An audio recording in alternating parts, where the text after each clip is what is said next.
Yeah, it's very strange that the ATP director decided for my role, Novak Djokovic, not to win Australian Open. It's not always the case, but I had to accept it. Now, of course, jokes aside. By the way, I was telling everyone that the whole show was done so well. I think a lot of people reacted very positively to that.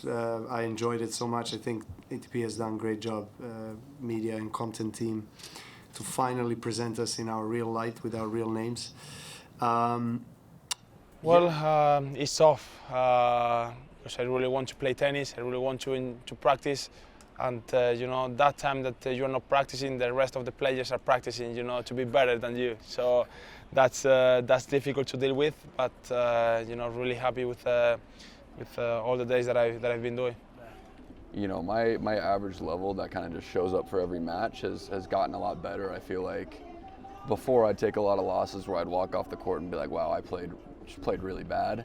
Nowadays, I think a lot of the losses I take, I walk off the court saying, wow, the guy I played just played unbelievably well. Like, I played fine and he just played unreal.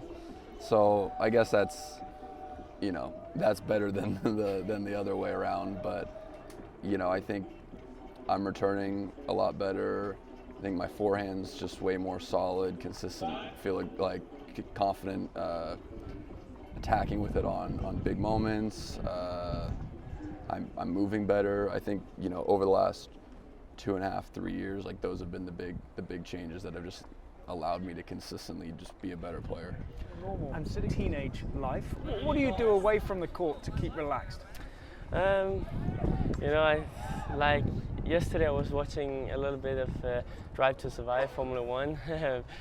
Just texting a little bit with my family back in Denmark, and just doing normal things. I think it's nice to switch off with that. Watch a movie, watch a good TV show or something. Or go to play some other sports sometimes. I like to play paddle a little bit. I think that's cool. Yeah, I think things are a little bit different. I feel a little more comfortable in my own skin. I think the biggest difference for me is not even an on-the-court thing, but just knowing more people around the site, on tour, on the men's tour and the women's tour. I just feel a little bit more comfortable, have a few more friends out here, and just happy with the group of people that I'm around. Well, it felt well. In the match against Rafa in Las Vegas, I moved well without thinking about it. I think it's a really good point. It's getting better. It's gonna be really difficult to be at my 100%. It's really recently, but all I want is to play with less pain possible and don't think about it. So, the days has been good for me, practicing good and doing a good recovery. Last year when you lost the Wimbledon final to Carlos, it sparked, it's fair to say, a bit of a reaction. You won 4 straight tournaments, Cincy, the US Open, Paris, Turin. Yes. How much can we expect a similar reaction here after the Australian Open? Well, let's hope so. I'm not sure. I always try to prepare myself as best as I can and expect myself to get the trophy. Anywhere I am, this is what I'm always aiming for. I don't come to a tournament to play a round or two and show up. I really, always want to win, and that kind of mentality brought me to where I am, and it still keeps me going. Of course, I understand that I'm not the only player that has that goal, and Sinner has been in tremendous form last 5-6 months.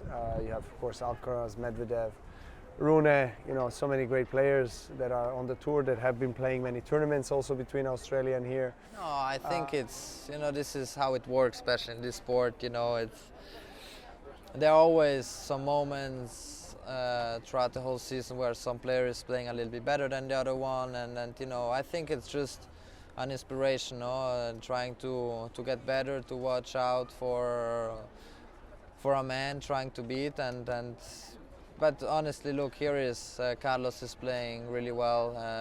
Novak You know, he has won so many things, and there are so many players, and I'm one of them for sure.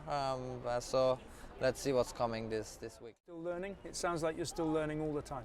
Yes, I'm still learning. You know, I'm 20 years old, have a lot of things to learn, but I can talk, you know, from Rafa, from Djokovic. It doesn't matter the number of Grand Slam that they have. They should be learning and learning every day.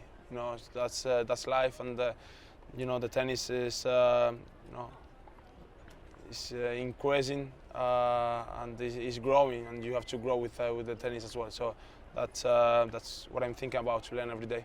Yeah, it's interesting. I honestly do believe that I'm still growing. Definitely some body aches and pains from time to time. I think taking care of my body is really important for someone of my size playing tennis. So definitely investing in that and working hard to keep my body healthy. Knock on wood, haven't had any really severe injuries out here on tour yet, and yeah, I've been working hard to keep it that way. Everything is on the cards. I just don't know how many cards I have left, you know.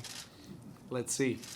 It's still very far to think about Los Angeles Olympic Games, but the thought of it excites me, of course. Love to play that, but you know, as we know, Olympics come every 4 years.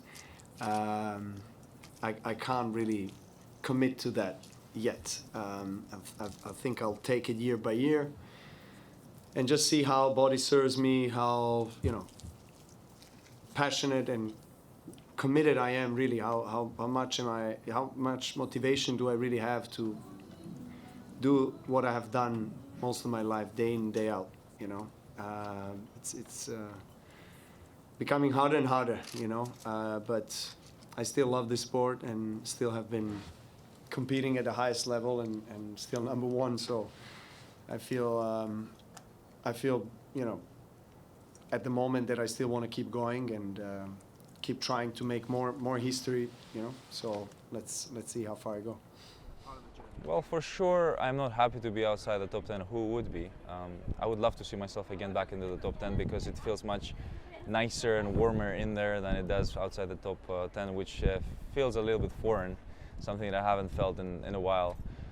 For sure that we'll have to wait a little bit. You know, results are the main aspect for me to get back into the top 10. I have been a little bit frustrated that I haven't been able to deliver the results that I have been sort of expecting from myself. And that comes, of course, with a ranking that shows the consistency of each player throughout the whole year.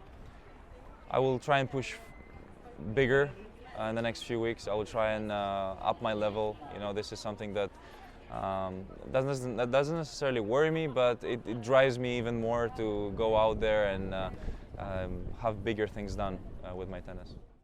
And physically, we know you're still so strong. Seen you out there hitting with Novak on the stadium court, and you'll be hitting with the younger generation. Which generation do you feel closer to? Because you're right in the middle at 32, aren't you? It's nice that you say it that way, right in the middle. It's not like he didn't call me veteran here, so that's good. You know, what I love the most in our sport is the diversity that you get on daily basis. It's not just only from generations. I think it doesn't matter how old you are, the game style of everybody, it's so different. Honestly, it's so different. And to some extent, I really enjoy that part a lot because I feel like I can adapt to any game, and I'm trying to implement my game on that as well. So it also makes me see what else maybe I need to do or on what I can possibly work on for the future. So that itself gives me a little bit more of I think a bit of an edge, so I can use my experience yeah, over the years, and I think it puts me in a very, very good comfort, which I think you need when you get out there to play against any generation that comes across. It will be. I mean, this year it's going to be a big goal. Last year it was a lot of disappointments in the bigger, you know, Masters 1000 tournaments, and I lost early in many of them, even though I had a, you know, favorable draw, being seeded and so on. So this year I'm kind of trying to work my way back as to where I was doing better at the bigger events. So obviously last year in Roland Garros, I had a fantastic run there, and that kind of saved the season a little bit. But most of the other tournaments were a lot of disappointment. So I'm motivated to start, first Masters thousands of the year here in Indian Wells, and hopefully I can start with a bang.